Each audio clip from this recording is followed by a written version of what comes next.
നീ തുണിയൊക്കെ എടുത്തോണ്ട് തന്നെ സഹായിക്കാൻ വേറെ ആരാ ഉള്ളത്? അമ്മ തുണി മടക്കുമ്പോ നിങ്ങൾ ഫോണിൽ വിളിച്ചോണ്ടാണോ പണിയൊക്കെ എടുക്കുന്നത്? അച്ഛന് മെസ്സേജ് അയച്ചു നോക്കുകയാണോ പണിയെടുക്കുന്നതിന്റെ ഇടയിൽ അല്ലേ? എന്നെ സഹായിക്കാൻ എന്റെ മോള് മാത്രമല്ലേ ഉള്ളൂ. തുണിയൊക്കെ എടുത്തോണ്ട് ഒരു മാസത്തേക്ക് മടക്കാനുള്ള തുണിയുണ്ട്. മടക്കിക്കൊണ്ടിരിക്കുകയാണല്ലോ നമ്മള്. എത്ര തുണിയാ? രണ്ട് തുണികൾ തുണിക്കട തന്നെ ഉണ്ട്. ഈ പോയിട്ട് വേഗം എടുത്തിട്ട് വാ പൊന്നെ. ഫോണിൽ സംസാരിച്ചോളൂ, കുഴപ്പമൊന്നുമില്ല കേട്ടോ. മോള് അച്ഛനാണോ മെസ്സേജ് അയക്കുന്നേ?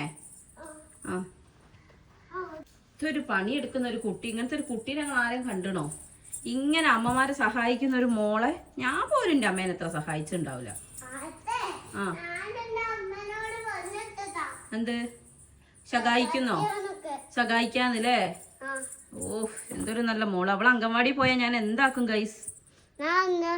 ടീച്ചറിനോടൊക്കെ പറയൂ എനിക്ക് അമ്മന്റെ വണ്ടി പോകുന്നു. അല്ല, ഈ അംഗൻവാടി പോയ അമ്മേനെ ആരാ സഹായിക്കപ്പോ?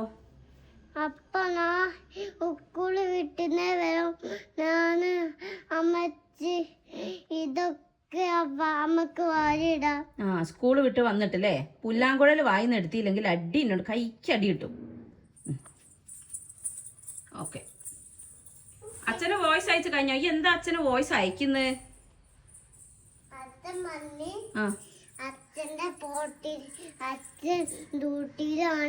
അച്ഛൻ ഡ്യൂട്ടിയിലാണെന്ന് പറഞ്ഞോ? അപ്പൊ ഞാൻ അച്ഛനെ കട്ട് ചെയ്തു. ആണോ? അച്ഛൻ ഫോൺ വെക്കുന്നില്ല. വല്ലാത്തൊരു അച്ഛൻ തന്നെ. ഡ്യൂട്ടിയിലായാ പിന്നെ അച്ഛൻ ഫോൺ എടുക്കൂല അല്ലേ? അച്ഛനോട് പോവാ. എന്ത് വീട്ടില് തന്നെ. ആ, ദേഷ്യം പിടിച്ചോ നോക്ക്. ഷോ, അച്ഛൻ ഡ്യൂട്ടി എടുത്താലല്ലേ ശമ്പളം കിട്ടുള്ളൂ. നമുക്ക് ഷൂട്ട് എടുത്താ മതിയല്ലോ അല്ലേ? അച്ഛൻ ഡ്യൂട്ടി, നമ്മൾ ഷൂട്ട്. വാവ്,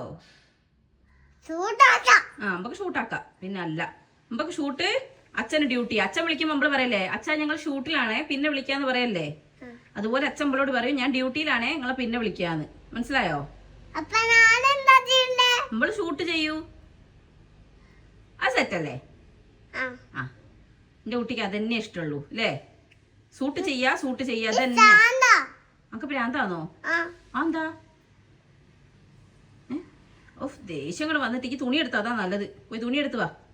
അമ്മേ പോനെ, അമ്മേ വേണ്ടടി വേണ്ട. പോയി തുണി എടുക്ക്. ചെല്ല് പണി നടക്കട്ടെ.